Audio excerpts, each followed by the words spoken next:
So I want to tell you about my first year doing Amazon FBA and how I managed to hit 6 figures. Now, before you roll your eyes and think, this is another one of those too good to be true stories, let me be completely honest with you. It was not easy, it was not overnight, and I made a ton of mistakes along the way, but I also did some things right that I think could help you if you are thinking about getting into this.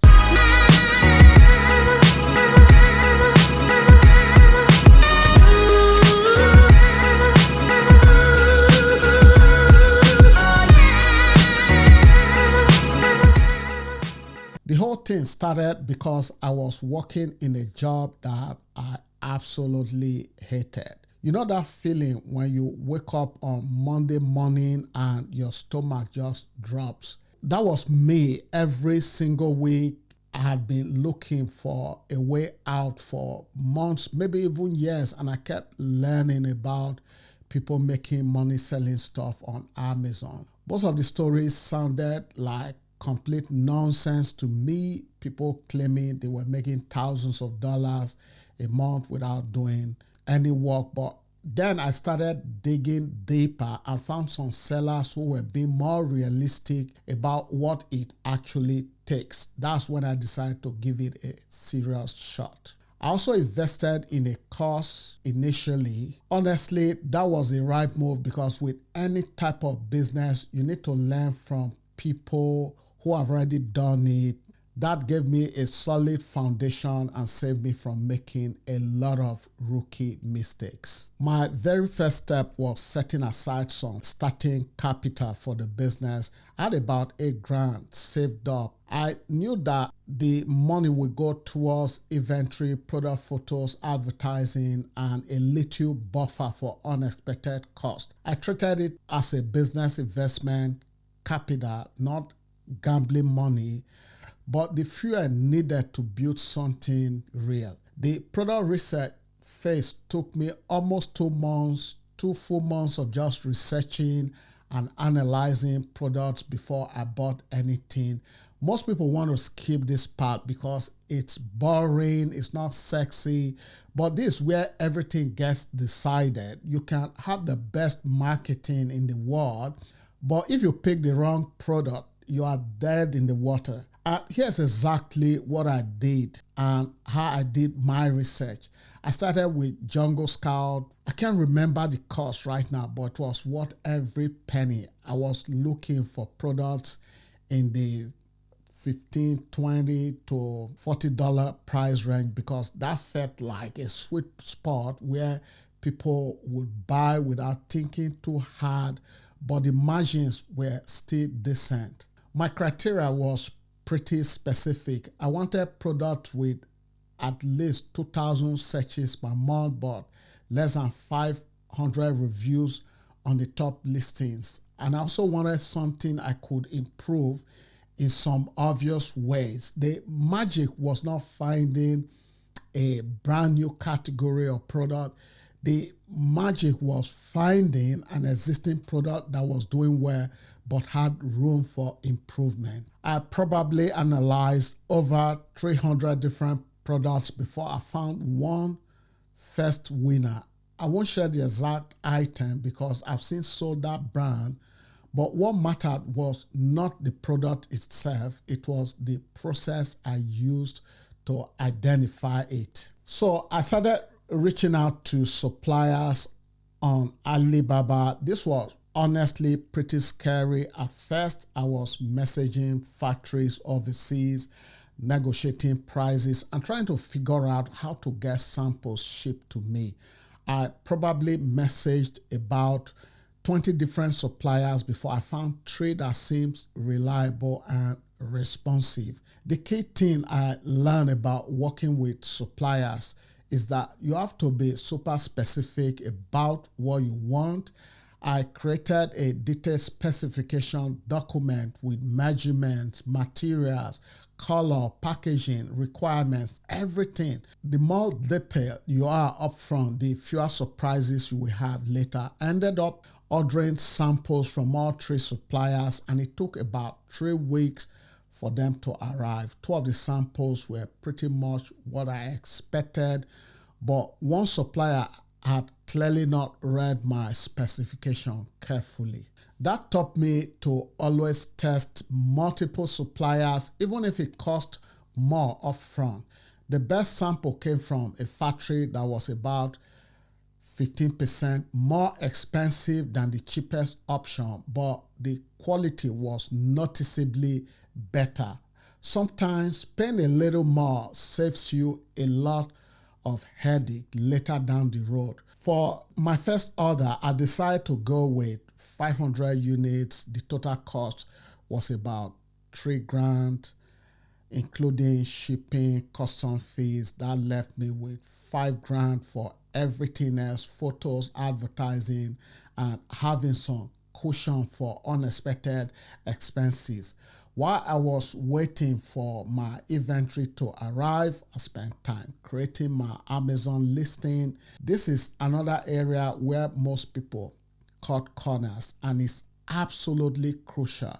Your listing is your only salesperson, so it needs to be perfect. It needs to be on point. I hired a photographer who specializes in Amazon product photography. It cost about a few hundred for the main images and lifestyle shots, but it was money well spent. The photos showed the product in actual use, in resetting, and highlight the features that made mine different from the competition. Writing the product title and bullet point took me longer than I expected. I must have rewritten them 10 times.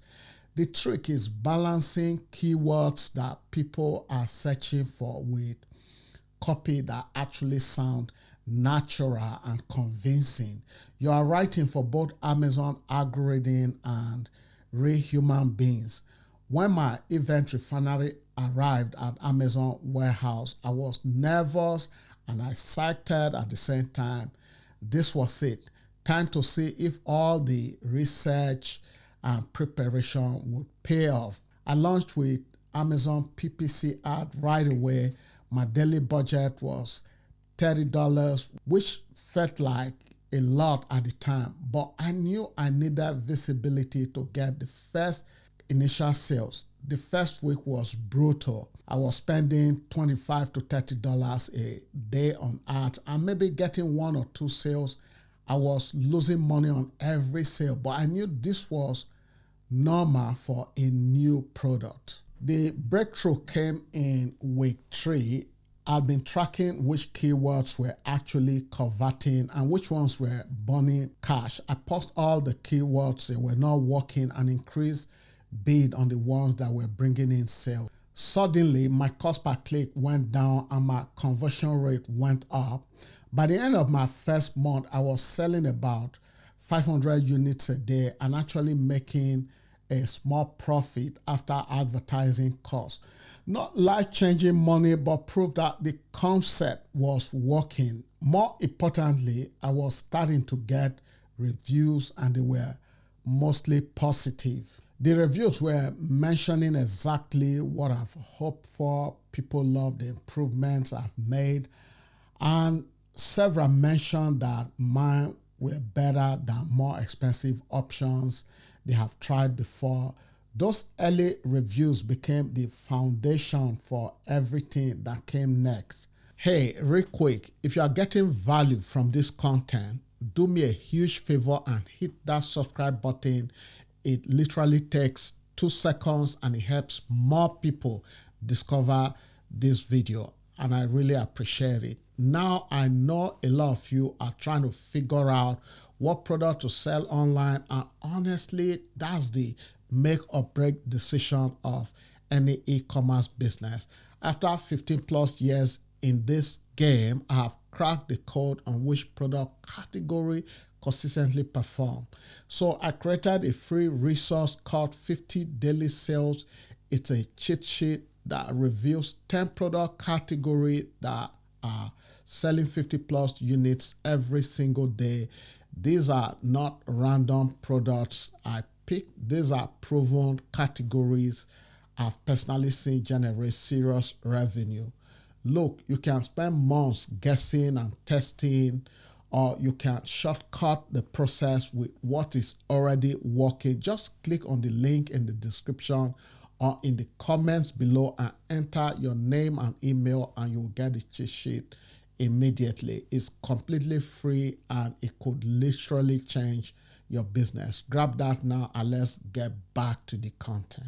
Month 2 was when things really started to click. My organic rankings were improving, which meant I needed fewer ads to maintain the same sales volume. I was selling about 8 to 10 units per day, if I can remember clearly, and my profit margins were getting healthier.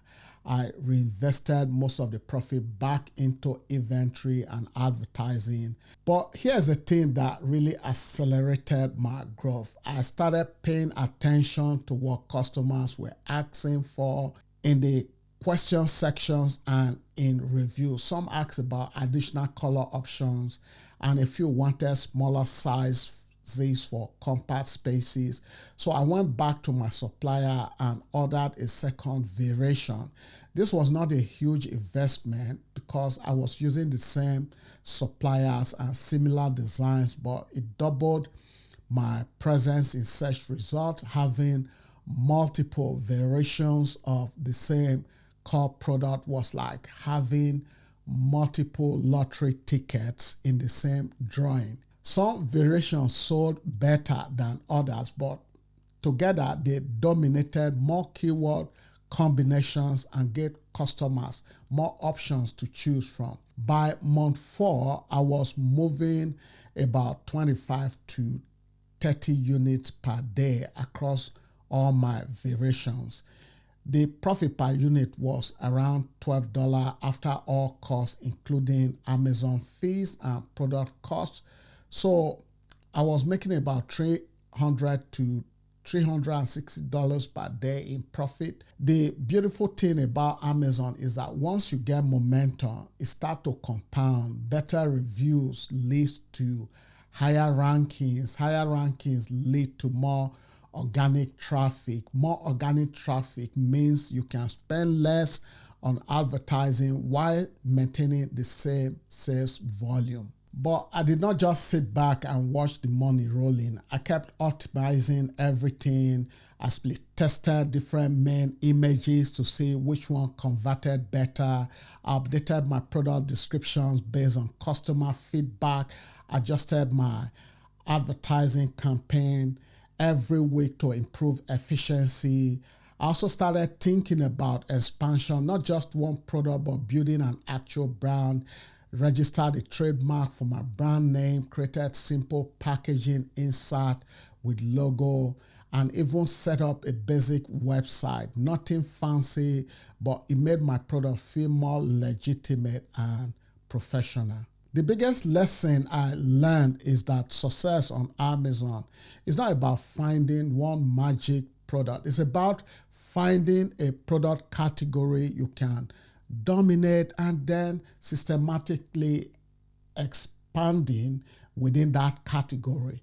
By month 8, I had 12 different products under the same brand, all related to one niche. Some were home runs, some were single, and a few were complete strikeout, to be honest. But the winners more than made up for the losers, and I was learning something from every launch. The financial breakdown for my first year looks like this. I invested $8,000 total. $3,000 went into initial inventory, $1,000 went to advertising, $500 went to photos and branding, and the rest was buffer for unexpected costs.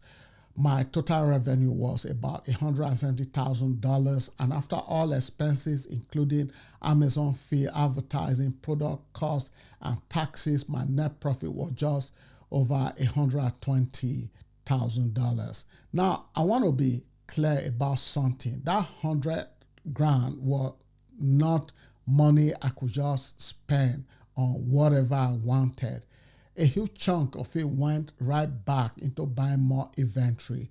When you are growing fast, cash flow is always tight because you are constantly reinvesting in more stock. Also, the first year was basically a full-time job. I was checking my seller app multiple times a day, constantly tweaking ads, responding to customer questions, and always researching the next product to launch. It was not passive income by any stretch of the imagination, but what made it all worth it was the freedom. I was not making more money than my job in terms of hourly wages, especially when I factored in all the time I was spending, but I was building something that belonged to me. Every hour I worked was increasing the value of my own business instead of making someone else rich. The skills I developed that first year were also incredibly valuable. I learned digital marketing, international sourcing, inventory management, customer service, and basic accounting. These are skills I could use in any business, not just Amazon. Looking back, the key factors that made my first year successful were patience during product research, willingness to invest in quality from the start, obsessive attention to customer feedback, and treating it like a real business instead of a side hustle. So if you are thinking about starting Amazon FBA, my advice is simple. Take it seriously from day one. Do not rush into your first product launch. Spend the time upfront to really understand what customers want and how you can deliver it better than anyone else, and prepare for it to be harder than you expected, but also more rewarding. That first year taught me that you really can build a six-figure business from scratch if you are willing to put in the work and make smart decisions. It was not luck, it was not magic, it was just consistent effort applied to a proven system. And if I could do it, starting with no experience and a limited budget, I believe anyone can.